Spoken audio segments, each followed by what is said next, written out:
자, 오늘은 81페이지죠? 81페이지. 제목을 다 같이 한번 읽어볼까요? 시작. 기념적 주의 만찬. 그래서 우리는 성만찬이라 부르기 전에 침례교회는 뭐라고 부른다고 했습니까? 주의 만찬이라고 부른다고 얘기했습니다. 그래서 같은 말이라도 침례교회는 주의 만찬이라 쓰고, 성례 대신에 뭐라고 쓴다고 그랬죠? 의식이라고 쓴다고 그랬죠. 의식. 뭐라고요? 의식. 네.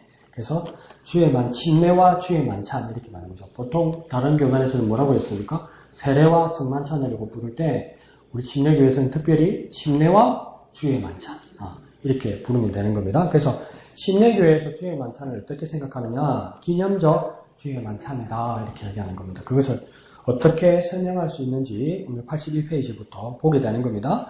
밑에 보면 침례가 있죠? 다 같이 읽겠습니다. 시작. 침례가 신자와 예수 그리스도의 유일회적인 영원한 연합을 상징하는 것이라면 주의 만찬은 구원받은 신자의 예수 그리스도와의 계속적인 교제를 상징하는 것이다. 침례가 단 한 번 받음으로 신앙의 출발을 상징함에 반하여 주의 만찬은 지속적이요 반복적인 것으로 신앙의 지속적 성숙과 영원한 계속을 상징한다. 그래서 첫 번째, 두 번째 줄에는 침례와 주의 만찬이 어떤 차이가 있는지를 말합니다. 그래서 횟수로 말하면 침례는 몇 번 하는 거라고요? 한 번 하는 거. 그 다음 주의 만찬은 몇 번 하는 거라고요?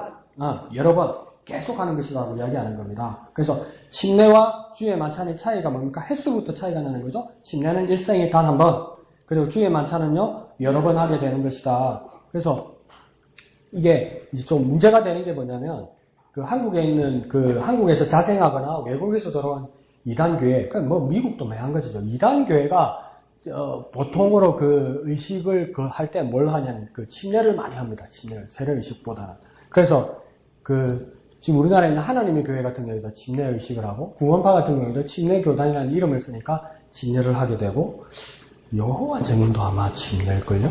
그리고 이렇게 침례 의식을 하게 됩니다. 그런데 이단교회에서의 특징이 뭐냐면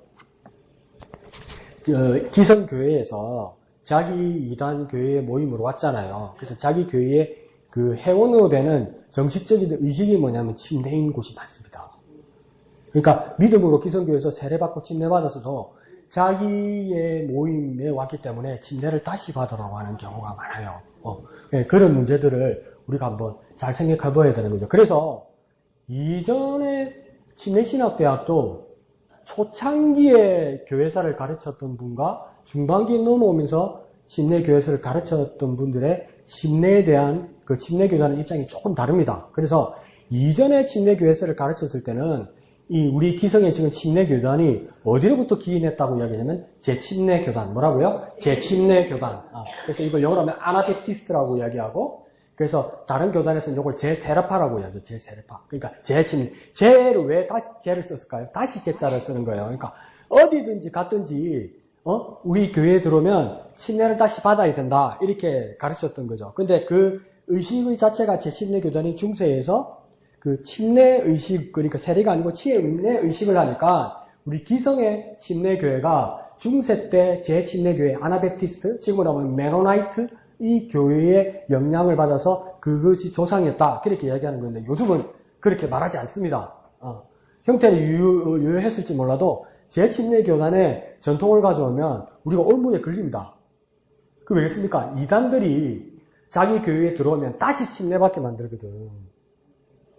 근데 중세에서는 좋은 뜻으로 했겠지만 제침례교단의 생각을 가지고 있어서 그 전에 너희들이 배움을 받았던 것이 가짜이기 때문에 진짜 복음만이 들어왔기 때문에 당신 다시 침례를 받아라 이런 제침례교단의 전통을 가지고 오면 우리는 그 뜻으로 제침례를 줄지라도 어디에 올무에 걸리게 되냐면 보통에 있는 이단교회에서 하는 그 고리에 같이 걸려버리게 되는 거예요.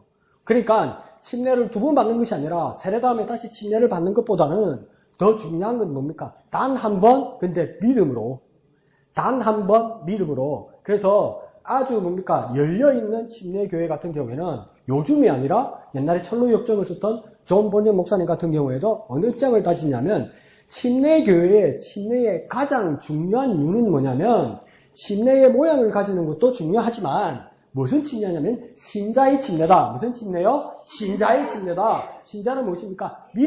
믿음으로 침례받는 것. 그러면 설사 그 모양이 세례였을지라도 믿음으로 세례받은 사람은 우리 침례교도 안에서 같은 회원으로 신앙생활을 할 수 있다. 그렇게 말을 하는 거죠. 근데 그때 내가 믿음으로 받은 것이 아니라 우리 아빠가 대신 믿음으로 고백하고 그 다음 뭡니까? 침례는 내가 받고 이걸 뭐라고 이야기합니까? 어릴 때 받은 유아 세례. 그게 내가 참 믿음을 고백했다고 생각하지 않고 요즘 말로 내가 시근이 들어서 철이 들어서 내가 내 믿음으로 고백해서 내가 침례를 받겠습니다 하면 그건 오케이.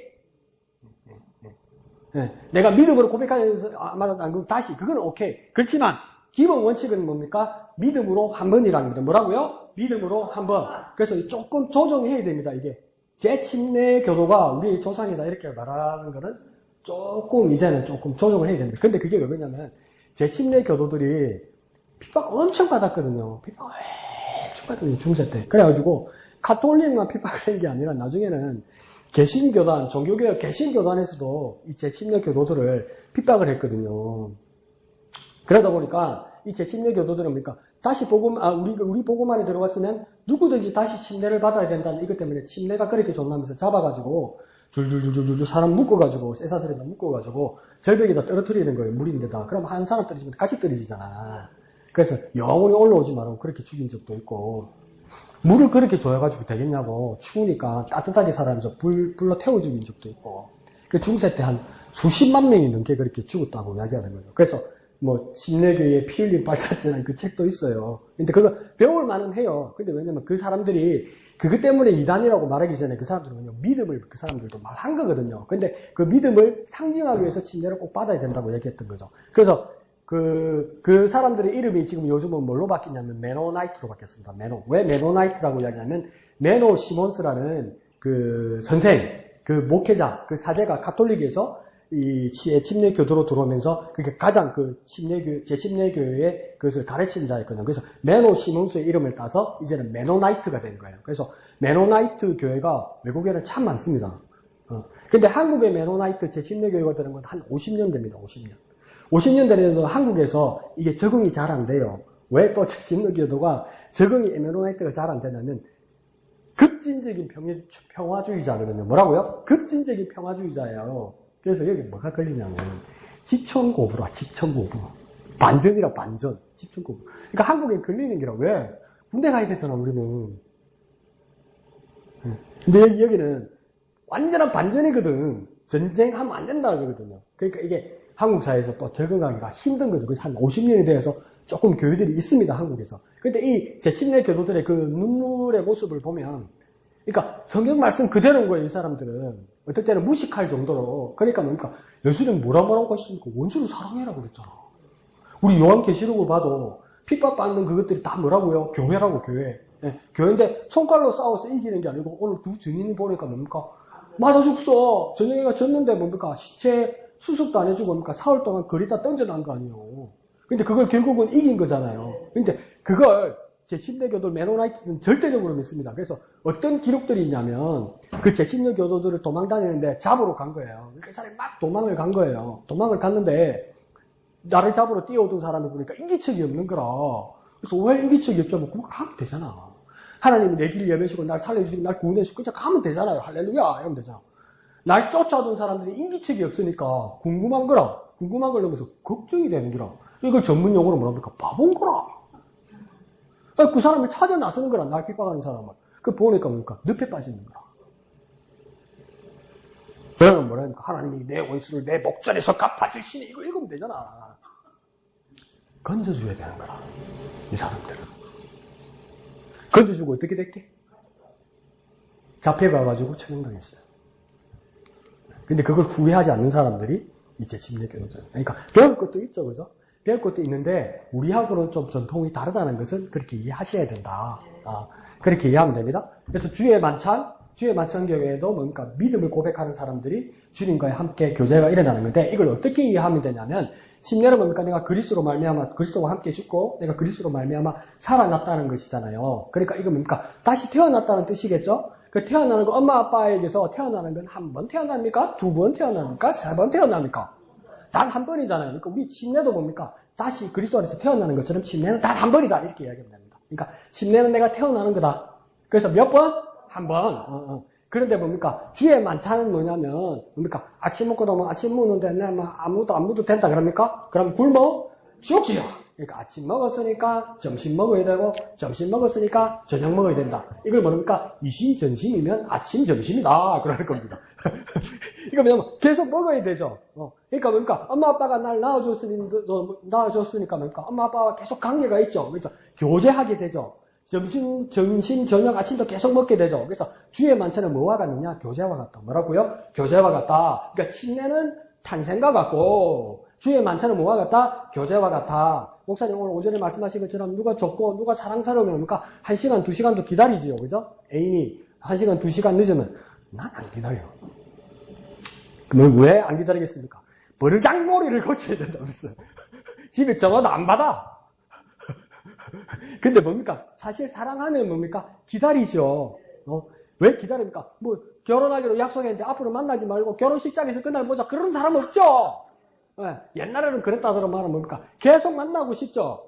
그게 뭡니까? 그게 교제 아닙니까? 교제는 만나도 보고도 보고 싶은 그 노래 있었잖아. 그처럼 또 보고 싶고 만났는데 또 보고 싶잖아. 나는 그대가 곁에 있어도 나는 항상 그대가 그립다. 그게 류시와의 시죠. 그처럼 뭡니까? 우리 주의 만찬도 뭡니까? 그렇게 계속 주님과의 만남으로 계속 유지되고 계속 반복되는 게 뭡니까? 주의 만찬이다. 그렇게 이해하면 됩니다. 그래서 침례는 탄생이고 주의 만찬은 뭐라고요? 교제와 같다. 그렇게 이해하면 됩니다. 자, 그러면서 밑에 1번 보면 1번 주의 만찬에 대한 여러 가지 설명 이렇게 되어 있죠. 시작. 주의 만찬에 대한 여러 가지 설명. 그래서 크게는 몇 가지 설명이 있다고 이야기하는 겁니까? 4가지가 있다고 지금 이야기하는 겁니다. 그래서 첫 번째는 화채설이 있고 두 번째는요 공제설이 있고 세 번째는요 영적 임재설이 있고 네 번째는 기념설이 있다. 이렇게 이야기하는 겁니다. 그래서 화채설은 뭘 이야기하는 거냐면 화채를 하니까 목사님 막 수박을 하나 끊어가지고 막 수박을 뚱뚱뚱뚱 뚫어가지고 거기다 사이다 붓고 설탕 넣고 이래가지고 수박이 뻘거니까 예수님 살키 막 거기다가 막 물 흐르면 그 예수님이 한 번에 먹는 거 수박 화채를 말합니까? 그 화채가 아니고 이 화채는 뭐냐면 몸체, 본체로 변화한다 이 말입니다. 무엇이? 주의 만찬을 받을 때 그러니까 떡과 포도주를 받을 때 난 분명히 뭡니까? 파리 바게트에서 온 카스테라 쪼가리를 받았고 그 다음 무엇입니까? 크라운 회사에 나오는 마주왕 포도주에다 물 섞은 걸 가지고 그걸 받았는데 분명히 나는 포도주와 빵을 받았는데 이 화채설을 믿는 사람은 뭐냐면 이것을 받을 때 그 본질이 진짜 예수님의 진짜 예수님의 피로 변한다 이렇게 믿는 겁니다. 믿으시면 아멘 합시다. 네, 다 성당 가서 다. 이게 가톨릭이 믿는 겁니다. 그래서 종교개혁자들이 이게 미신이다 이렇게 해서 나온 거예요. 이거 미신이다. 그래서 여기서 영어로는 뭐라고 됐습니까? Transubstantiation 이렇게 되죠. Transubstantiation 왜 이렇게 했냐면 Substantiation 이 말은 뭐냐면 본체를 말하는 겁니다. 근데 그 앞에 트랜스 돼 있죠. 트랜스가 뭐냐면 변화된다 이 말입니다. 그래서 옛날에 얼마 몇 년 전에 젊은이들 보던 미국 영화 중에 뭐가 있습니까? 트랜스포머라고 있죠. 트랜스포머. 근데 이게 뭡니까? 로봇인데 뭐 하는 로봇입니까? 변신하는 로봇을 했잖아. 변신 로봇. 그래서 그걸 뭐랍니까? 트랜스포머라고 불렀잖아요. 그래서 트랜스서브텐테이션은 이거는 뭐냐면 진짜 빵하고 진짜 포도주를 받았는데 진짜 예수님의 예수님의 예수님의 피로 변화된다 이렇게 믿는 거예요. 근데 이게 뭡니까? 맞다 안 맞다? 안 맞다는 거예요. 떡이 그대로 떡이지. 그러면 내 뱃속에 들어가는 순간에 예수님의 살로 확 변하고 포도주를 마시면서 목구멍까지 뜨끈뜨끈 달콤했는데 뭐 여기서 예수님의 피로 쫙 변하고 진짜 그렇게 믿었다고요. 그 본질이 그렇게 변한다고. 중세와 가톨릭 교회는. 그래서 어떻게 되냐면 사제가 주님의 주님의 피를 상징하는 이 떡과 포도주를 나눠줄 때 중세와 가톨릭 사제들은 뭐만 나눠주냐면 이 주님의 살을 상징하는 떡만 나눠줬어요. 왜요? 그들은 그 모양이 어떻게 됩니까? 여기 이렇게 동그랗게 하얀 전병처럼 됐던 거 기억나죠? 그죠? 조그만 거. 그걸 이렇게 나눠주니까 뭡니까? 이거 유실되거나 잃어버릴 염려가 많이 없지요. 많이 없죠. 그러니까 이건 문제가 없는데 그 잔 있잖아요. 잔은 아직도 가톨릭교회는 한 잔으로 써요. 한 잔으로 쓰는데 한 잔을 받아서 이렇게 돌려가면서 마셔야 된다고요. 한 모금씩 이렇게 마셔야 되는데 이 포도주를 받은 이 액체로 된 이 포도주는 잘못하면 흘릴 수 있습니까? 없습니까? 흘릴 수 있죠. 흘리면 어떻게 됩니까? 가톨릭 교회 그리고 그 당시 중세 교회는 큰일 나는 거예요. 왜요? 그냥 포도주가 아니고 뭡니까? 예수님의 피니라. 그 예수님의 피를 흘리면 되라는 거예요. 그래서 뭐냐면 떡만 나눠주고 잔은 사제만 마셨어요. 대표해서 쏙 보인다, 그죠? 뭐 하려고 그랬을까? 이 사제들이 알코올 중독 아닐까, 이거? 맛있는 거 혼자 먹으려고 왜 그러냐면, 흘리면 큰일 나니까, 잔 돌리다가 흘리면 큰일 나니까, 왜? 이건 예수님의 피니까. 그러면서 종교개혁자들이 질문했습니다. 진짜 이게 예수님의 살이고, 진짜 예수님의 피냐니까, 진짜 예수님의 살이고, 예수님의 피라고 하는 거예요. 그러면 한 가지 질문이 생기는 겁니다. 이 돌린 떡 있잖아요. 그리고 바닥에 흘린 이 포도주 있잖아요. 근데 지나가다가 우리 집에 복실이가 그 떡을 낼름 받아 묵이다. 그러면 그 강아지는 복실이는 구원 받습니까? 영생합니까? 예수님 사는데? 포도주에 흘려놨더니 막 물에다가 핥아버렸다. 복실이 천국 가가지고 영생하겠네? 안 합니까? 왜 안 합니까? 예수님 살이고 예수님 피인데. 그러니까 아니라고. 잘못된 생각이에요. 근데 아직도 가톨릭 교회는 화채설을 믿습니다. 좀 더 있어 보이고 좀 더 믿음 있는 것처럼 보이잖아요. 그래서 요즘은 구차한 변명을 뭐라고 이야기했냐면 본질이 그렇게 변한다고 했습니다. 본질. 뭐가 그렇게 변한다고요? 본질. 애매하죠. 그 본질을 말하면 이건 다른 이야기예요. 3번 영적 임재소라고 비슷한 말이에요. 그 다른 말이에요. 자, 그 다음 바로 2번은 뭐가 됐습니까? 공재설이죠. 재는 뭡니까? 존재한다는 이야기겠죠. 공이니까 뭡니까? 같이 말입니다. 같이. 뭐라고요? 같이 존재한다. 뭐라고요? 같이 존재한다. 그래서 뭡니까? 공재설이라고 합니다. 무엇과 무엇이 같이 존재하길래 공재설이라고 이야기했을까요? 기본적으로 떡, 기본적으로 포도주가 있고, 그 다음 뭡니까? 그 떡과 포도주와 함께 예수님의 살, 예수님의 피가 같이 있다고 이야기할 거예요. 그러니까 이제 약간 양보한 거죠. 진짜 빵이다. 진짜 포도주다. 그건 그대로다. 이게 변하고 흐른 건 없다. 그런데 뭡니까? 이 떡과 이 포도주에 떡에 뭐가 붙는다? 예수님의 살이 붙는다. 그럼 이 포도주에 뭐가 같이 들어간다? 예수님의 피도 들어간다. 그러니까 이게 뭡니까? 섞어졌다는 것이죠. 같이 있다고 이야기하는 거죠. 그래서 공재설이라고 이야기하는 겁니다. 그걸 영어로는 뭡니까? consubstantiation 이러죠. 이게 뭡니까? substantiation은 termination은 뭡니까? 본질, 본체고 이거는 뭡니까? 같이 이 말입니다. 같이 있다니 무엇과 무엇이 떡과 포도주와 예수님의 살과 피가 같이 있다고 이야기하는 거예요.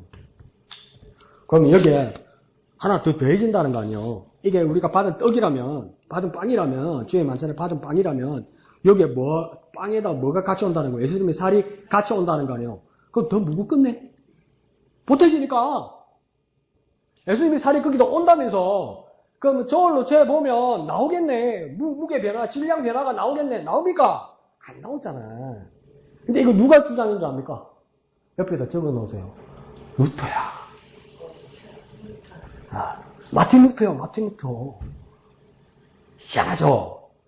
근데 그 상황에서 그럴 수밖에 없었어요. 왜? 마틴 루터가 가톨릭 사제 출신이잖아요. 근데 가톨릭 사제에서 종교개혁을 했잖아요. 거기서 나왔잖아요. 그런데 배운 게 그거밖에 없고 이것을 완전히 개혁적으로 갈 수 있는 기반이 없었던 거예요. 그래서 아직도 루터 교회를 가면 그 의식의 그 모습 있잖아요. 형식과 순서의 모습은 가톨릭 교회하고 똑같습니다. 똑같은데 입은 그 사제의 옷도 똑같습니다. 똑같은데 그 안에 가르침 있잖아요. 설교, 말씀 이게 개혁적인 입장을 가진 겁니다. 그래서 그 루터 교회가 얼마 안 될 것 같지만 스웨덴, 덴마크, 노르웨이 이런 북유럽 쪽에 가면 그 대부분이 루터 교회 사람들입니다. 근데 이걸 아직도 믿고 있는 거죠. 그것도 조금 그렇죠, 그죠? 공존한다 그렇게 믿고 있는 겁니다. 세 번째는 뭐라고 되어 있습니까? 영적 임재설. 영적 임재설이니까 제일 있어 보이죠, 그죠? 제일 있어 보이죠. 근데 이건 누가 가르치는 칼빈이 가르칩니다. 칼빈이 가르치니까 어느 교단에서 많이 그렇게 받아들이고 있겠습니까? 장로교회에서 영적 임재설을 받아들이고 있습니다. 그러니까 여기서는 루터가 말하는 공재설하고 비슷한데 다른 게 뭐냐면 진짜 그 떡과 포도주에서 영적으로 주님의 살과 주님의 피가 내 영혼에 들어온다 이렇게 믿는다는 거예요. 근데 영적이라니까 다 맞는 것 같잖아. 근데 정직하게 한번 물어볼까 여러분하고 내 자신한테도. 영적이라는 것은 저와 여러분이 어디다 갖다 쓰냐면 내 기분 있죠. 내 생각 그걸 영적이라고 말할 때가 억수로 많아. 근데 뭡니까? 그걸 또 어디다 갖다 붙이냐면 큐티를 하거나 내가 기도를 하고 나서 내 기분을 말할 때, 내 감각을 말할 때, 내 추측을 말할 때, 내 예상을 말할 때 그걸 영적이라고 말하는 경우가 억수로 많아.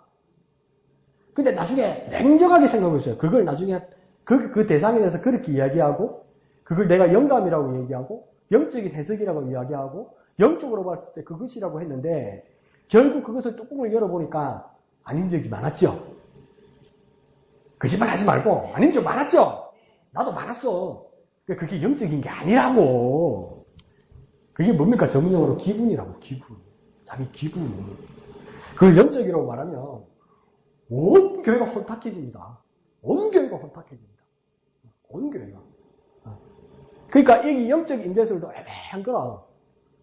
이 떡과 포도주를 받았을 때 말도 억수로 좋습니다. 뭐냐면 내가 믿음으로 이 떡과 포도주를 받을 때 이 말은 뭐냐면 믿음으로 받지 않는 사람은 그냥 떡이고 그냥 포도주다 이렇게 말하는 겁니다. 아무런 효용이 없다는 겁니다. 믿음으로 받지 않는 사람은 진짜 말 그대로 빵 한 쪼가리고 포도주 한 잔이라는 겁니다. 그런데 이 떡과 포도주를 받을 때 믿음으로 받게 되면 영적인 예수님의 살과 영적인 예수님의 피가 내 영혼에 임한다 이렇게 믿는 겁니다. 이것도 괜찮잖아. 괜찮잖아. 근데 내가 못되게 말하면 그거 다 네 생각이다. 이렇게. 다 네 추측이다. 그러면 진짜 이거는 날과 시를 정해서 꼭 주의 만찬을 해야 되는 겁니다. 이 가르침대로. 왜요? 내 영혼에 예수님의 살과 예수님의 피가 들어오는 거잖아요. 믿음으로 받을 때. 그럼 그거 놓치면 안 되잖아. 근데 이때는 완전 총동원주일이 되어야 되는 거지. 이 주의 만찬을 하는 날은. 이 사람들의 말대로 하면. 왜? 그 주님의 살과 주님의 믿음을 받을 때 주님의 살과 주님의 피가 임하는 것을 받아들이지 않으면 나는 주님의 생명, 주님의 생명, 그 다음에 그러니까 주님의 피를, 주님의 구원을 내가 못 받는 게 되잖아. 내가 공급 못 받는 게 되잖아요. 그러니까 이걸 놓치면 절대 안 되는 거라. 이렇게 되는 상황이. 그래서 뭡니까? 이것도 조금 무리가 있다. 이 말입니다. 이해하시죠? 뭔 말인지는 알겠죠? 그죠? 대답 안 한다. 4번 시작. 기념설.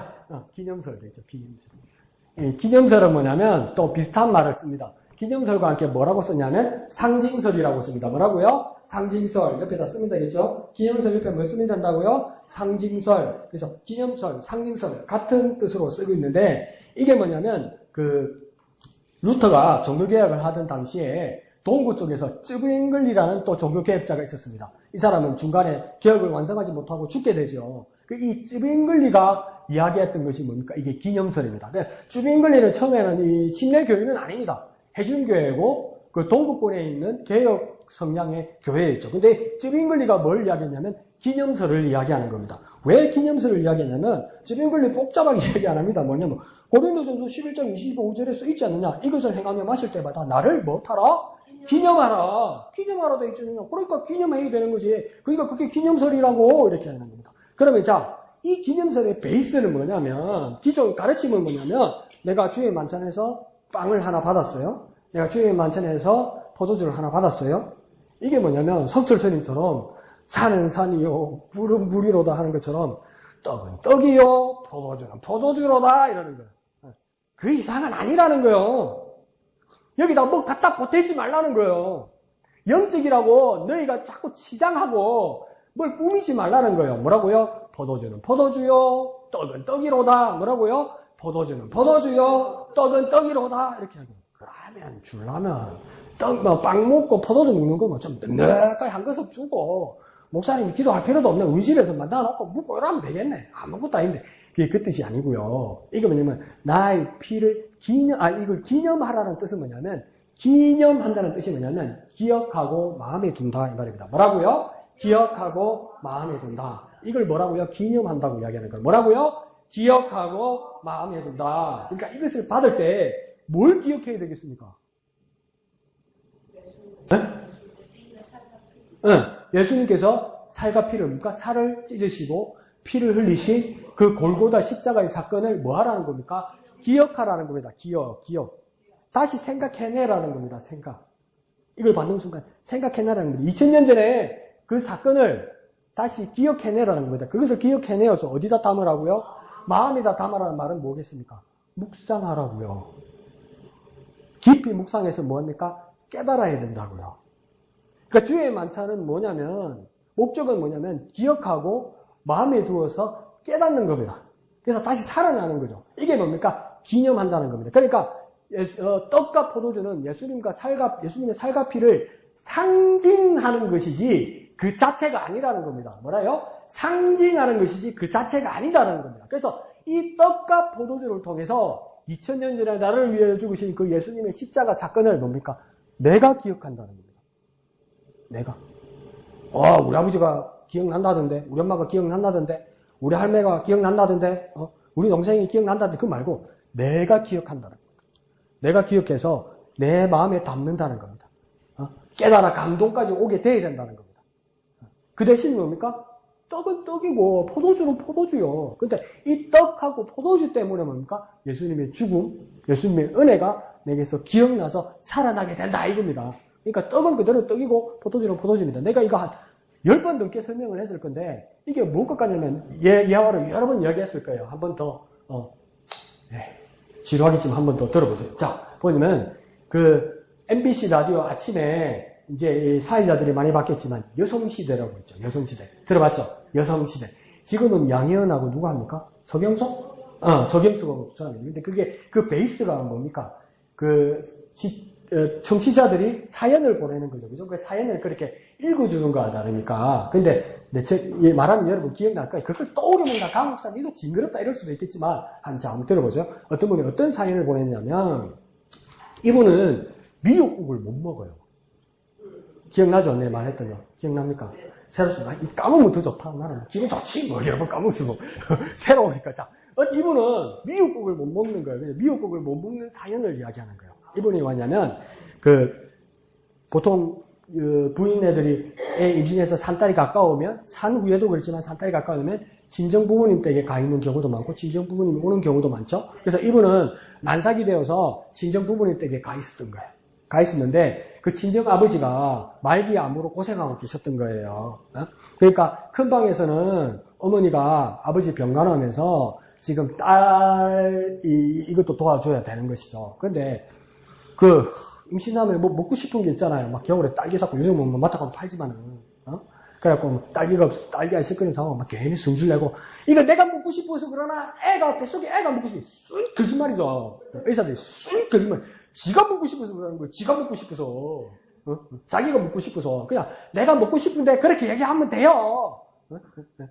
근데 뭡니까? 그걸 뭐냐면 그날따라 유달리 미역국이 먹고 싶더라는 거죠. 이분이. 근데 그 밤에 그래서 엄마한테 엄마 미역국을 끓여달라고 그런 거죠. 어머니가 이제 어머니도 곤란한 거지. 밤에 내일 먹으면 안 되겠냐 그러니까 또 아무한테는 말 못해도 엄마한테는 막 나가잖아. 새끼들이 다. 늙거나 젊으나 그죠? 내가 먹고 싶어서 그러나 이 밤에 먹고 싶어서 그래 샀는다는데 할매가 돼갖고 손주한테 어째 그럴 수 있노? 이러잖아요. 소리가 들리는 거 없지 집에는. 자, 그러니까 어머니가 그 미역국을 끓여가지고 먹으라고 이렇게 한 그릇 떠주면서 자기 딸내 앞에 있었는데 그 안방에서 아버지가 그 시간에 돌아가신 거예요. 같은 집에 있으면서도 그 아버지 친정 아버지 남편의 인종을 못 본 거죠. 그게 그 여자분의 트라우마가 된 거죠. 트라우마. 그러니까 아직도 이때까지 이제 그날 이후로 미역국을 못 먹는 거예요. 왜요? 그 미역국만 보면 누가 생각나는 겁니까? 아버지. 근데 아버지 지금 있습니까? 없어요. 매일 돌아가신 지 오래됐는데도 미역국만 보면 미역국은 미역이요. 그게 무슨 아버지 살이 있겠어. 그게 무슨 아버지 눈물이 있겠어. 그게 무슨 아버지 피가 있겠어. 그냥 미역은 미역이고 계기는 계기고 국물은 국물이요. 근데 그 여인에게만 미역에는 뭐가 생각나게 하는 겁니까? 돌아가신 아버지. 그렇기 때문에 그 미역국을 못 먹게 되는 거죠. 미역국은 미역이고 아버지는 아버지인데. 이것처럼 떡과 포도주는 떡은 떡이요. 포도주는 그냥 포도주인데 이 떡과 포도주를 받을 때 누가 기억나는 겁니까? 예수님이 자꾸 생각나는 거예요. 아, 예수님이 생각나면서 나를 위해 그렇게 죽으셨지. 그것이 감동되어서 뭡니까? 나를 위하여 죽으셨던 그 놀라운 은혜가 뭡니까? 주의 떡, 주의 살, 주의 만찬을 받을 때 살아난다는 거예요. 살아난다는 거예요.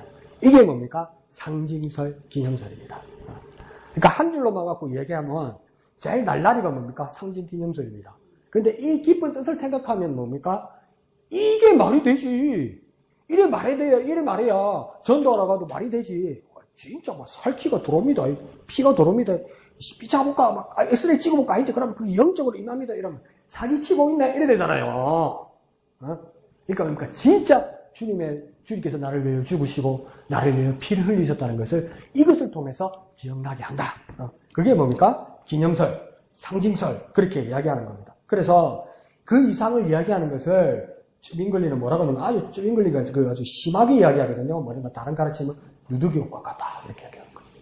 근데 막 그렇게까지 말할 필요는 없고 우리가 가장 근접하게 믿는 것은 기념설이다 그렇게 말합니다. 그래서 다른 교단 교회를 내가 그 예배에 구경할 일이 있어서 신학교 때 이렇게 가보면 목사님들이 이제 인터넷에 있는 거 막 뺏겨다가 쓰잖아요. 그날도 이제 어느 다른 교단에서 성찬식 하는 날이었는가 봐. 그래서 자는데 막 이제 자기들이 말하는 성찬식에 대해서 설명을 하는 거예요. 그냥 어디서 많이 들었는데 침례 교단은 아니에요. 근데 어디서 많이 들었는데 이상한데 그러니까 인터넷에서 잘못 뺏기는 기라 침례 교육을 뺏기는 기라. 그러니까 우리가 그걸 막 열매를 보면서 가르치는 거야. 그래서 그래 봐봐. 자기도 그게 수긍이 가는 거 아니에요. 그 말씀이. 이해하시죠? 자, 그래서 우리는 그래서 침례교회는 뭘 믿는 거겠습니까? 기념설을, 상징 기념설을 믿는 겁니다. 그래서 이제 밑에 그 이야기 있죠? 위에 4가지 설명 중 우리는 몇 번의 견해를 받아들인다? 4번. 다음 주 물어봅니다. 내가 뭐라 말씀드렸는지. 잘 설명하셔야 됩니다. 자, 그 다음 2번 제목 한번 읽어볼까요? 시작. 주의 만찬의 새 시선. 주의 만찬의 새 시선이라는 것은 3가지가 있는데 3가지 중에 한 가지가 맞다는 이야기가 아니라 3가지가 공이 그 가르침이 있다. 그것을 이야기하는 겁니다. 그러니까 3가지 중에 한 가지만 알면 됩니까? 3가지를 다 알아야 되는 겁니까? 3가지를 다 알아야 되는 겁니다. 그래서 그 밑에 박스에 보면 고린도전서 11장 23절에서 30절 이렇게 써있죠. 그죠? 이걸 기도도 23절부터 30절까지 다 같이 한 음성으로 읽습니다. 시작! 내가 너희에게 전한 것은 주께 받은 것이니 곧 주 예수께서 잡히시던 밤에 떡을 가지사 축사하시고 떼어 이르시되 이것은 너희를 위하는 내 몸이니 이것을 행하여 나를 기념하라 하시고 식후에 또한 그와 같이 잔을 가지시고 이르시되 이 잔은 내 피로 세운 언약이니 이것을 행하여 마실 때마다 나를 기념하라 하셨으니 너희가 이 떡을 먹으며 이 잔을 마실 때마다 주의 죽으심을 그가 오실 때까지 전하는 것이니라. 그러므로 누구든지 주의 떡이나 잔을 합당하게 먹고 마시는 자는 주의 몸과 피에 대하여 죄를 짓는 것이니라. 합당하지 않겠다, 그죠? 합당하지 않게, 죄송합니다. 합당하지 않게 먹고 마시는 자는 죄를 짓는 것이니라. 28절 시작! 사람이 자기를 살피고 그 후에야 이 떡을 먹고 이 잔을 마실지니 주의 몸을 분별하지 못하고 먹고 마시는 자는 자기의 죄를 먹고 마시는 것이니라. 그러므로 너희 중에 약한 자와 병든 자가 많고 잠자는 자도 적지 아니하니. 아멘. 그럼 자, 이 본문 구조를 보면서 이제 방가루 1번부터 답을 메꾸어 넣는 겁니다. 자, 방가루 1번에 뭐라고 합니까? 과거 지향적 이렇게 되어 있죠. 그죠? 과거 지향적 중에 주의 그다음 빈칸이 있다. 그죠? 요거 뭐 쓰면 되냐면 죽으심. 뭐라 쓴다고요? 죽으심 쓰세요. 썼습니까? 그럼 다 같이 읽습니다. 시작! 과거, 지향적, 주의 죽으심을 기억. 그래서 이게 26절에 보면, 그 밑에 가서 26절 보면 너희가 이 떡을 먹으며 이 잔을 마실 때마다 주의 죽으심을 이렇게 나오죠. 그래서 과거 지향적이라면 이 떡과 잔을 받을 때 내가 이 현실만 있고 내 앞으로 계획뿐만 아니라 뭡니까? 주의 죽으신 그날, 2000년 전에 그날, 갈보리, 골고다 언덕 그곳으로 뭡니까? 내가 기억나게 한다는 겁니다. 그 옛날의 사건을 뭡니까? 내가 다시 내 머릿속으로, 기억 속으로 소환하게 한다는 겁니다. 그것을 기억나게 한다는 겁니다. 갈보리 언덕의 십자가를 바라볼 수 있도록 살아나게 한다는 겁니다. 그러니까 진짜 영적이라고 갖다 붙인다면 이게 놀라운 거죠. 과거는 가버렸는데 뭡니까? 그게 지금으로 살아오게 된다는 겁니다. 무엇이요? 주님의 죽으심이. 주님은 죽었는데 그 주님의 죽으심이 뭡니까? 내 죽으심의 사건이 내게 살아오게 된다는 겁니다. 이게 놀라운 영적인 사건이죠. 우리 아버지, 우리 친정아버지, 우리 친정어머니 돌아가셨는데 그때 돌아가셨지 이게 아니고 뭡니까? 주 예수께서 나를 위하여 2000년 전에 갈보리 십자가에 돌아가셨는데 2000년 전에 돌아가셨는데 뭐 예수님이 2000년 전에 내 이름을 어떻게 알았겠어? 경상남도 지내는 걸 어디 알았겠어? 사람이면 모르지요. 모르는데 뭡니까? 이것은 진짜 영적이고 살아있는 것이라면 그 2000년 전에 죽으실 때 주님은 지정이 이양덕이란 이름을 생각하고 분명히 여러분 각자를 위해서 2000년 전에 죽었다는 거예요. 믿으시면 아멘 합시다. 그러면 그건 과거의 사건만이 아니라는 거지. 2000년 전에 나를 위해서 내 이름 석자를 위해서 그렇게 죽으셨기 때문에 그 과거의 사건이 뭡니까? 지금으로 기억나서 살아나게 한다는 거 아니요. 그 침례교회가 억수로 깊죠, 그죠? 깊으면 뭐해? 아들이 공부를 안 하는데, 네. 장로교육 뺏기서 갖고, 참, 한장하니까. 자, 그 다음 뭡니까? 2번은 뭡니까? 현재죠, 현재? 잠깐만. 과거 지향적 보면, 가로에 보면, 뭐라고 되냐면, 레트로스펙티브, 이렇게 됐거든요. 이 레트로스펙티브가 무슨 뜻이냐면, 요즘 젊은 사람들 TV 보면, 요즘 뭐가 유행이라고 하냐면, 레트로 들어봤죠? 이 레트로가 뭐냐면, 옛날 거가 다시 온다는 거죠. 복고하고 비슷한 말이면서 조금 달라요. 복고 비슷하게 생각하면 돼요. 그러니까 요즘도 뭡니까? 여러분 방탄소년단 BTS가 세계적인 팬 그룹이잖아요. 그런데 여기서 정직하게 방탄소년단 노래 한 번을 처음부터 끝까지 한국어로 제대로 들어본 사람 손! 없죠? 나도 안 들어봤어. 틀어놓으니까 그냥 잤어. 네, 뭡니까? 그러면 그 사람들이 이렇게 그 어린 친구들이 노래하는 모습 중에 뭐 중간에 렉이라는 게 있죠, 그죠? 주주주주주주 하는 말이 있죠, 노래도 아니고, 그죠? 그 말을 알아듣겠는 사람, 손! 없죠? 나도 못 알아들어요. 근데 한국말 이제 뜨든 배우는 인도네시아 사람, 중국 사람, 베트남 사람들이 부르는 거 봤죠? 그러니까 이게 뭐냐면 국적의 문제가 아니고 이제 세대의 문제인 거라. 죄송하지만 뭡니까? 욕하는 게 아니고 못 알아듣겠는 게라. 한국 사람인데. 그러니까 그 외의 나이의 한국 사람들이 뭡니까? 그때 그 노래 참 좋았는데 이러면서 뭡니까? 옛날 노래를 찾아 듣는 거야. 네. 그게 레트로입니다. 레트로. 그러니까 그때는 그 노래들이 저작권도 없어서 그 가수들이나 작곡가들이 돈 씹어못 벌었는데 최근에 그 옛날 노래 만들었던 작곡가나 불렀던 가수들이 갑자기 스마트폰에 자꾸 알람이 울립니다. 띵동 이라는 게라. 은행 계좌에서 자꾸 입금이 띵동 얼마씩 들어오는 게 왜? 그 옛날 노래가 이제 들으면서 뭡니까? 저작권이 이제 들어오는 거야. 그 과거로 돌아가서 옛날 거 쓰는 걸 뭡니까? 레트로라고 합니다. 근데 레트로가 이제는 무엇입니까? 음식? 그리고 뭡니까? 뭐 패션? 문화? 예술 다 레트로로 돌아간다고요. 그러니까 복고, 그때가 좋았지 이렇게 말할 수도 있지만 목사님이 오늘 심각하게 말씀하신 것처럼 환경이라는 것이 제한되어 있잖아요. 제한되어 있으니까 뭡니까? 나중에 기근이나 어려운 상황으로 가게 되잖아요. 이게 뭡니까? 재화는 한계가 있고 제한되어 있습니다. 그래서 이제 그리스도인들이 이 말세를 지향하면서 어떻게 살아야 되냐면 주님 우리 부자 되게 해주세요. 이게 뭡니까? 되게 해주세요. 재벌 되게 해주세요. 이게 잘못 기도하는 거라고. 왜습니까? 재화는 제한되어 있잖아요. 내가 부자 되면 내가 너무나 많이 가졌기 때문에 내 때문에 가난하고 굶는 사람이 생겨. 목사님 말하는 게 애매한데 빨갱이 같은데 그게 아니고 뭡니까? 정말 주님이 주신 은혜에 만족하는 삶이 되어야 되는 거예요. 욕심 부리면 안 돼. 그런데 그 목사님이 뭐냐면 제한되어 있기 때문에 계속 고갈되어 간다는 데에서 경고하신 거예요. 그게 말세를 부추기는 채찍질이 될 거라는 거지. 그와 마찬가지로 왜 레트로 시대가 지금 오냐면 과거로 옛날 걸 다시 찾냐면 왜 그런 줄 아세요? 쉽게 말해볼까요? 따라해보세요. 미천이 바닥나서 미영아 뭐라고? 미천이 뭐라고요? 바닥나서. 미천이 바닥났어요 이제. 미천이 바닥난 거예요.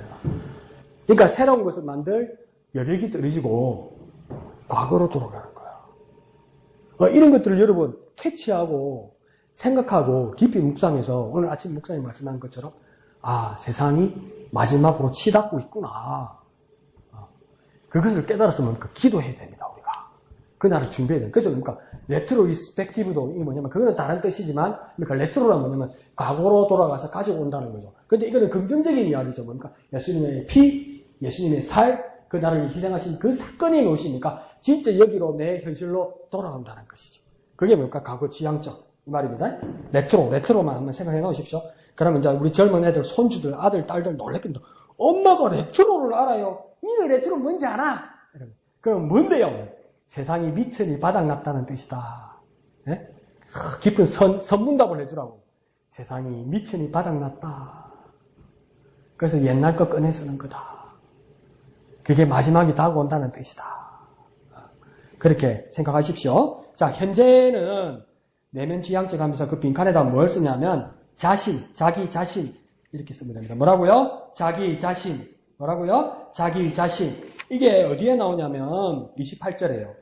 28절 시작할 때 보면 사람이 자기를 살피고 구해야 이 떡을 막 먹고 이 잔을 마실지니 이러잖아요. 뭐부터 해야 된다고요? 떡을 먹고 잔을 마시기 전에 뭐부터 해야 된다고요? 자기 자신을 살피라고 이야기하잖아요. 그래서 이걸 뭐라고 이야기합니까? 여기서 자기 자신의 상태를 성찰하라 이 말입니다. 성찰한다는 뜻은 자기 자신을 살피고 돌아본다 이 뜻입니다.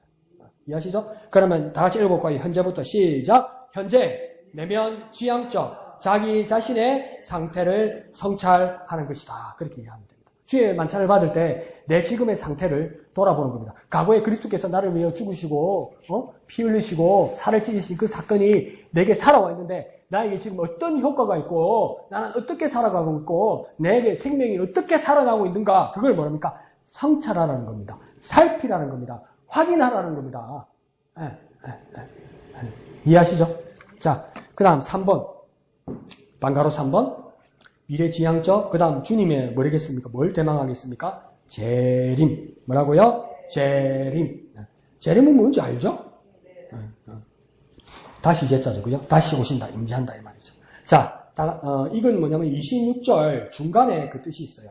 너희가 이 떡을 먹으면 이 잔을 마실 때마다 주의 죽으심을 언제까지? 그가 오실 때까지 전하는 것이니라. 이러잖아요. 그가 오신다는 것은 이건 초림입니까? 재림입니까? 재림. 그럼 이건 한 번 오는 겁니까? 두 번째 오는 겁니까? 두 번째 온다는 거예요. 그러니까 뭡니까? 이 떡과 포도주를 받을 때 뭡니까? 아, 주님이 다시 오신다. 주님이 다시 오신다는 것을 대망하고 고대해야 된다는 겁니다. 소망을 가져야 된다는 겁니다. 그게 뭡니까? 주님의 재림을 대망하는 것이다. 자, 목사님께서 조금 부담이 가셔서 그렇지만 여러분을 이해시키기 위해서 뭡니까? 지금 대강절, 예수님이 이 세상에 오셨던 2000년 전에 베들레헴에 나시는 그 순간을 준비하는 이 기간에 주님의 종말과 주님의 다시 오심에 대해서 여러분에게 강조해서 말씀드렸다는 거예요. 이게 왜 정말 기묘하고 중요한 이야기였냐면 가만히 생각해 보세요. 구약에게 율법을 주시면서 아니 원복음이라고 말하면서 아담과 하와가 하나님 앞에 범죄했을 때 하나님께서 그냥 내쫓지 않으시고 가죽옷을 해피셨다고 했잖아요. 가죽옷을 해보려면 뭘 잡아야 됩니까? 짐승을 잡아야 되는 거예요. 그럼 짐승이 어떻게 됐다는 겁니까? 죽었지. 그걸 해피해서 보냈다는 것을 뭐라고 얘기하면 원복음이라고 이야기했습니다. 그래서 사단과의 관계, 너희들 아담과 하와는 어떻게 지낼 것이다. 너희가 어떤 은혜를 받을 것이다. 그러면서 나중에는 어떻게 됩니까? 아브라함, 모세시대 율법을 주시고 선지자와 제사장을 통해서 그러니까 이 양은 누구를 상징하는 것이다. 오실 메시아 그리스도 그가 오실 것이다. 이렇게 이야기하잖아요. 오신다고 그렇게 약속해서 얼마나 예수님 오실 때까지 양하고 소새끼가 얼마나 죽었는지 얼마나 불쌍해. 죽었어. 사람들은 일만의 미안함이 있어야 돼요. 나 때문에 죽은 거 아니고 양이. 나 때문에 송아지가 죽은 거 아니에요. 근데 그게 수천 년 동안 온다 하면서 애꿎은 소새끼, 양새끼만 잡았어. 피만 튀겼어. 근데 그러니까 몇천 년이 지나도 안 와. 안 하는 거요. 잘못 잘못 알았나? 잘못 들었나? 헛개비한테 들었나? 이상한데? 이렇게 생각했을까요? 그러니까 반신반의하는 사람이 많았겠죠. 우리는 뭐 하나님이 약속했는데 두세 달만 나눠도 막 짬뽕비지 우리는 막 이것이 아닌갑다 차비자고 막 우리 이러잖아. 근데 저기 이스라엘 사람들은 수천 년 동안 약속했는데 안 와. 그러니까 포기하고 실망하고 현실적으로 돌아간 사람들이 많을 거예요. 많은데 누구한테 먼저 보여주냐면 이스라엘 사람이 아니고 저 아라비아 쪽에 있는 페르시아 쪽에 있는 동방 박사들에게 별을 보고 점을 치는 동방 박사들에게 이상한 별을 보여준 거예요. 근데 나중에 보니까 진짜 화병이야. 진짜 화병이라. 얼마나 놀랬을까. 이건 옛날 전설 따라 삼천이지. 막 그냥 그래. 희망을 갖고 살자. 메시아는 무슨 뜻이냐? 나 같은 놈은 그렇게 가르쳤을 거예요. 메시아는요, 진짜 오는 게 아니고요. 그냥 희망을 갖고 살자. 이 뜻입니다. 여러분, 메시아는 뭐라고요? 희망요. 메시아는 뭐라고요? 희망요. 메시아는 사람 아니요. 희망요. 희망. 나는 그걸 가르쳤을 거예요. 왜? 며칠쯤 기다려도 안 오니까. 나는 먹고 살아야 되니까. 난 거짓말하기 되기 싫으니까. 날 합리화하면서 뭐라고 하냐면, 메시아는 사람이 아니고 희망이요. 희망이요. 여러분, 희망을 가지시오. 딱 그렇게 했을 거예요. 미국에 지금 뭡니까? 타락한 일부 교회들도 그렇게 가르치는 겁니다.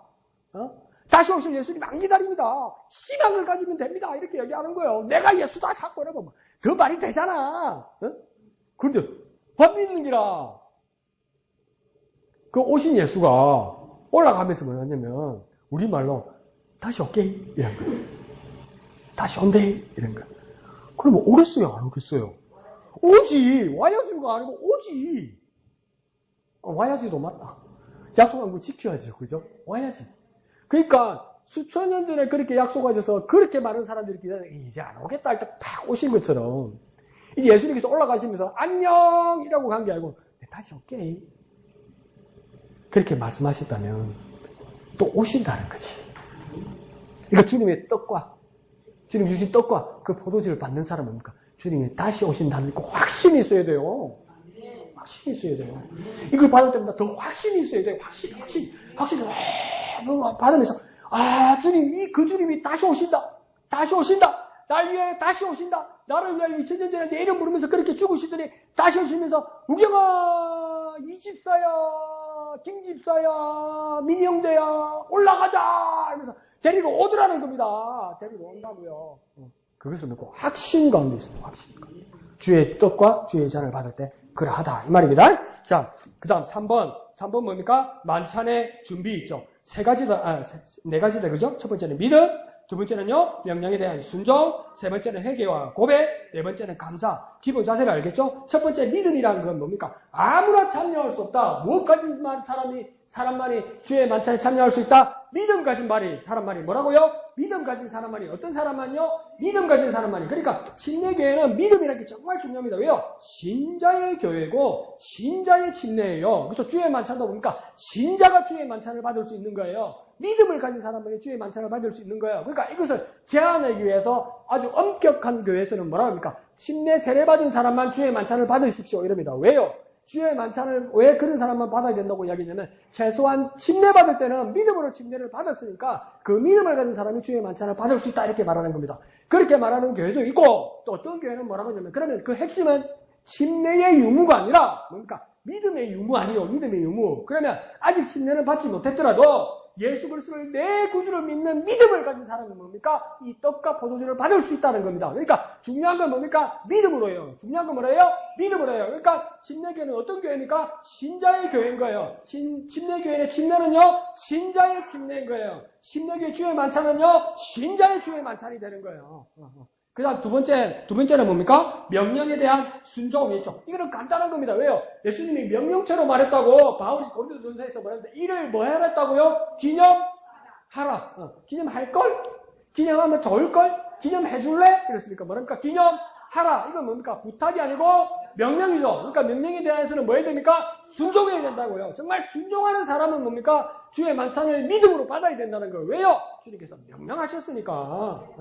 그 다음 세 번째는 회개와 고백이죠. 두 개가 있죠. 처음에는 뭡니까? 자신과 주님의 관계를 성찰한다. 두 번째는요, 자신과 이웃의 관계를 성찰한다. 주님과의 관계를 성찰한다는 겁니까? 주님과 나의 관계가 하나님 아버지와 자녀 관계가 됐고 예수 그리스도로 말미암아 내가 구원받은 사람이라는 것을 성찰한다는 것을 뭘로 한번 바꿔볼까요? 살핀다는 거예요. 내 자신을 살핀다는 거예요. 내 자신을 확인해야 된다는 거예요. 좀 돌아보고 생각 좀 하라는 거예요. 떨어지 먹고 떠올랐나? 미나리 먹고 미쳤나? 생각 먹고 생각 좀 해봐라 이러잖아요. 날도 추운데 생강짝 끓여가지고 생각 좀 하라고. 생각 좀. 그 다음 뭡니까? 이웃과의 관계. 정말 내가 주님과의 관계를 이은 사람이고 내가 하나님의 자녀 된 사람이라면 그 뭡니까? 왼쪽에 그 고린도전서 11장 28절, 눈이 잘 안 보인다. 26절이죠. 26절에 뭡니까? 그가 오실 때까지 뭐 하는 것이라고 이야기합니까? 26절 끝에 오실 때까지 전하는 것이니라 이러잖아요. 그러니까 주의 떡과 포도주를 먹은 사람은 그 은혜로 끝나는 것이 아니라 뭐 하러 가야 된다고요? 전하러 가야 된다고. 누구한테 전하러 갑니까?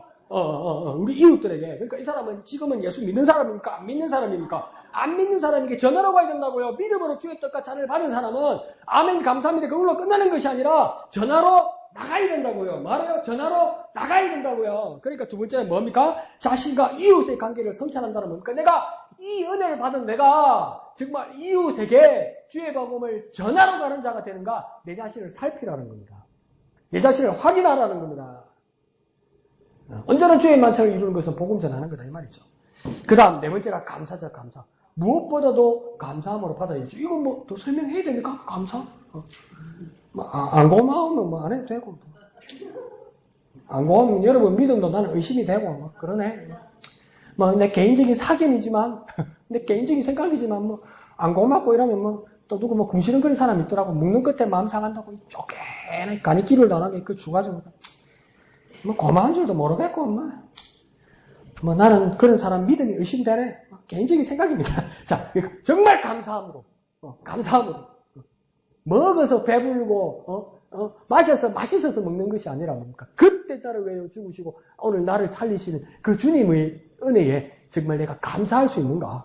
그 사건을 감사할 수 있는가? 그것을 성찰하라는 겁니다. 자, 그 다음 밑에 결론 있죠? 결론, 하나, 둘, 셋, 네 줄이죠? 다 같이 읽습니다. 시작! 침례 교인의 신앙과 메시지는 이렇게 기록하고 있다. 주의 만찬은 상징적인 순종 행위로서 교회 회원들은 떡을 떼고 포도주를 마시면서 구속주의 죽으심을 기념하며 그의 재림을 고대한다. 그래서 이게 무슨 책이 나왔냐면 침례교인의 신앙과 메시지 있죠. 그래서 그 작은 소제목에 침례와 주의 만찬 중에서 있죠. 침례교인의 신앙과 메시지는 한국 책이 아니고 미국 책인데 미국의 여러 침례 교단들 중에서도 SBC, Southern Baptist Convention, 그러니까 남침례교회 총회에서 만드는 침례교회 고백문입니다. 그러니까 미국 남침례교회 고백문이라고 해요. 뭐라고요? 미국 남침례교회 고백문입니다. 근데 이게 말이 되니까 여기다 가지고 와서 우리가 똑같은 생각을 하고 동의한다고 이렇게 같이 옮겨놓은 겁니다. 그러면 여기서 중요한 줄을 칠 것은 뭐냐면 첫 번째 줄 맨 끝에 뭐 있습니까? 두 자 상징. 상징이란 말이 중요하고요. 그 다음 두 번째 줄이 아니고 세 번째 줄 시작할 때 죽으심을 뭐 한다고요? 기념. 뭐라고요? 기념. 그 다음 맨 끝에 뭐 한다고 합니까? 고대. 뭐니까? 그러니까 상징, 기념, 고대. 뭐라고요? 상징, 기념, 고대. 고대가 뭔지는 알죠? 그죠? 미장 가서 꼬불리는 거예요. 그 고대 말고. 연대 말고 고대요. 그 고려대학 말고. 고대는 뭡니까? 고대가 뭡니까? 모르네. 사모하는 거. 막 대망하는 거. 열망하는 거. 막 강렬하게 기다리는 거. 그게 뭡니까? 고대한다는 뜻입니다. 그래서 상징, 기념, 고대. 뭐라고요? 상징, 기념, 고대. 이게 어디 안에 들어있다는 겁니까? 주의 만찬을 받을 때. 그 안에 있다는 것을 깨달아서 정말 주님의 나를 위하여 죽으셔서 살을 찢으시고 피 흘리신 그 은혜에 감사하는 저와 여러분 되시기를 예수님의 이름으로 축원드립니다. 다 같이 찬송하신 후에 기도하도록 하겠습니다.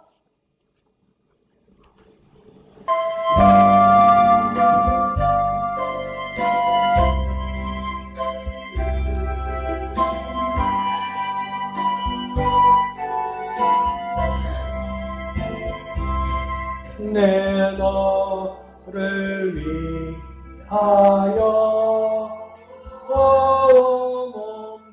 몸버려 피 흘려 내 죄를 속하여 살 길을 주었다.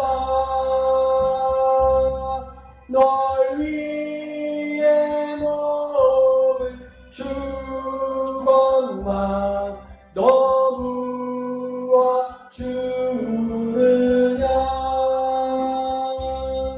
널 위해 몸을 준 것만 너무와 주느냐. 아버지 보좌와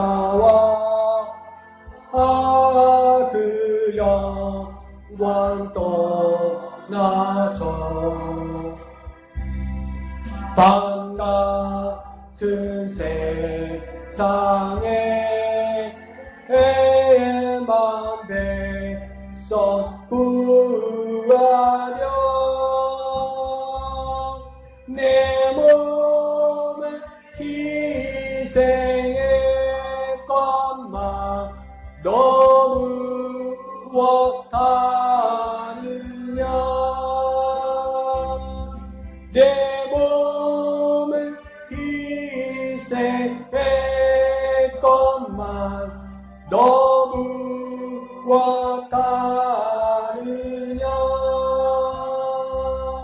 죄 중에 빠져서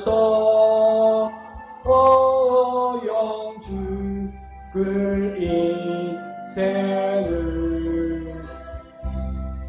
구하여 주려고 나 피를 흘렸다. 내 죄를 대속했건만 너무 못하느냐. 내 죄를 대속했건만 너무 못하느냐.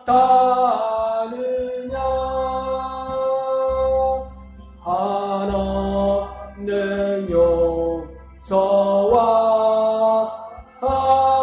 찬사랑 가지고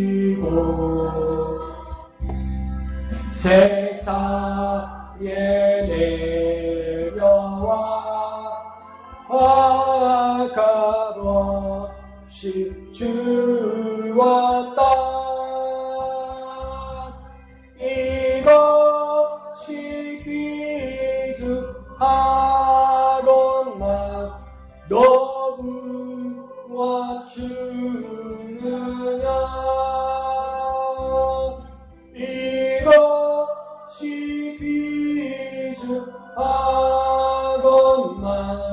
너무와 주느냐.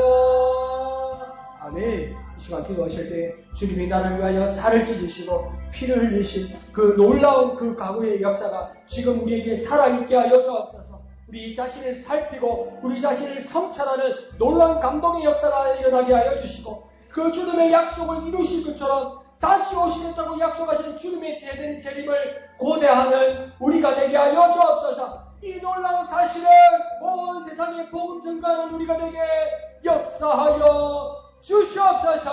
주님의 이름 크게 한번 부르고 다 같이 기도합니다. 주여!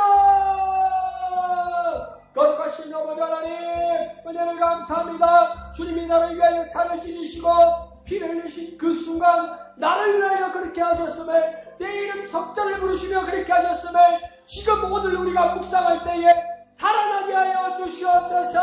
기억나게 하여 주시고 내 마음의 감동으로 살아나게 하여 주옵소서. 오늘 주님의 살과 피를 맞이할 때 내가 그 자신을 내 자신을 깊이 살필 수 있도록 도와주시옵소서. 확인하게 하여 주옵소서. 다시 오시겠다 약속하신 그 주님의 재림에 고대하는 우리가 되게 하여 주시옵소서. 이 놀라운 복음을 전하는 우리가 되게 주님 역사하여 주옵소서. 온전하신 주님, 온전하신 주님, 우리 가운데 역사하여 주시옵소서. 주님을 사랑합니다. 주님을 사모합니다. 주님을 고대합니다. 오셔서 역사하여 주옵소서. 주님 오실 때까지 이 놀라운 진리를 전하는 우리가 되게 하여 주시옵소서.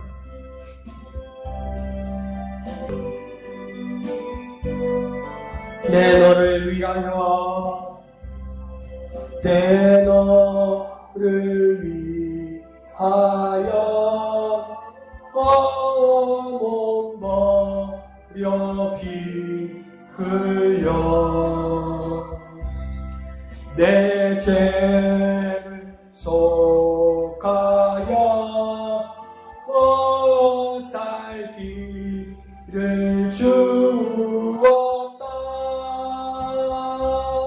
널 위해 몸을 준 것만 너무 무엇 주느냐. 널 위해 몸을 준 것만 너무 무엇 주느냐.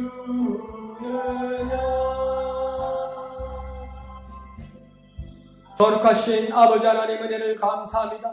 우리가 주님의 주님의 피를 생각할 때 2000년 전에 나를 위하여 죽으신 그 예수님이 기억나게 하여 주옵소서. 내 이름 섭자 부르시며 널 위해 죽는다, 너에게 생명을 준다, 너를 구원한다는 그 놀라운 역사가 2000년을 거슬러 오늘 나에게 역사하여 주시옵소서. 내 자신을 살피게 하여 주옵소서. 오늘 지금 나를 확인하게 하여 주시옵소서. 예수로 말하면 하나님의 자녀 되었음을 확인하는 우리가 되게 하여 주시옵소서. 모든 사람들이 실망하고 포기할 때 그 아기 예수가 베들레헴에 실제로 나셨던 것처럼 올라가시면서 내가 다시 오마 약속하신 그 예수님을, 재림하실 예수님을 믿음으로 기다리는 우리가 되게 하여 주시옵소서.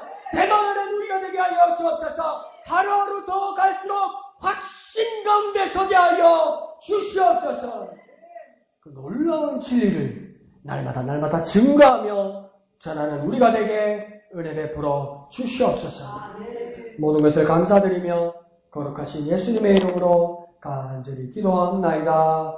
아멘. 하늘에 계신 우리 아버지의 이름을 거룩하게 하시며 아버지의 나라가 오게 하시며 아버지의 뜻이 하늘에서와 같이 땅에서도 이루어지게 하소서. 오늘 우리에게 일용할 양식을 주시고 우리가 우리에게 잘못한 사람을 용서하여 준 것 같이 우리 죄를 용서하여 주시고 우리를 시험에 빠지지 않게 하시고 악에서 구하소서. 나라와 권능과 영광이 영원히 아버지의 것입니다. 아멘.